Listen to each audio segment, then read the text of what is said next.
আসসালামু আলাইকুম। বন্ধুরা, এই দেশ এমন একটা দেশ, যেই দেশে আপনি কোনো প্রবলেমে পড়লে মানুষের কাছে হেল্প চাইলে এটা আরো হাস্যরসের জিনিস হয়ে যায়।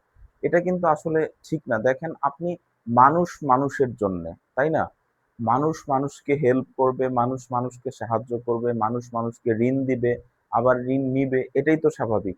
আজকে আমি ঋণে পড়েছি, কালকে আজকে যদি আপনি আমাকে হেল্প করেন, আমি ইনশাল্লাহ কালকে আবার আপনাকে ঋণ দিতে পারবো, বা আমি হয়তো বা কালকে আরো 10টা মানুষকে সাহায্য করতে পারবো, এটাই তো স্বাভাবিক। কিন্তু আমাদের এই সমাজটা কেন যেন দিন দিন এমন হয়ে যাচ্ছে যে মানুষ চায় মানুষের দুঃসময় দেখতে। নাউজুবিল্লাহ। মানুষ চায় মানুষ আরো বেশি করে সমস্যায় পড়ুক, মানুষ চায় মানুষ আরো বেশি করে কষ্টে পড়ুক। কেন মানুষের মেন্টালিটি দিন দিন এতটা আগ্রাসী হয়ে যাচ্ছে, এতটা মানে ভিনডেক্টিভ, মানে প্রতিশোধ পরায়ণ হয়ে যাচ্ছে? কেন মানে এতটা মানে ন্যায় নীতিহীন হয়ে যাচ্ছে? একমাত্র আল্লাহ রব্বুল আলামিনই জানেন। তো দেখুন, মানুষ যদি সমস্যায় পড়ে, আপনি পারলে তাকে সাহায্য করেন। তার এই সমস্যা নিয়ে আপনি হাস্যরস করেন না। আপনি এটা নিয়ে আপনি এটা নিয়ে কোনো ধরনের কমেডি করিয়েন না। ঠিক আছে? এটা ঠিক না আসলে।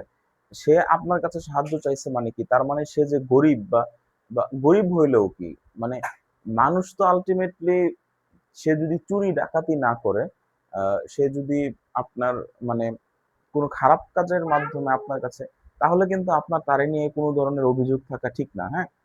সে যদি মানুষকে ক্ষতি না করে, কোনোভাবে কোনো সমস্যা না করে, সে যদি ২টা টাকা চায়, সেটা যেভাবেই হোক বৈধ পন্থায় চায়, এটা কিন্তু আসলে খুব খারাপ কিছু না।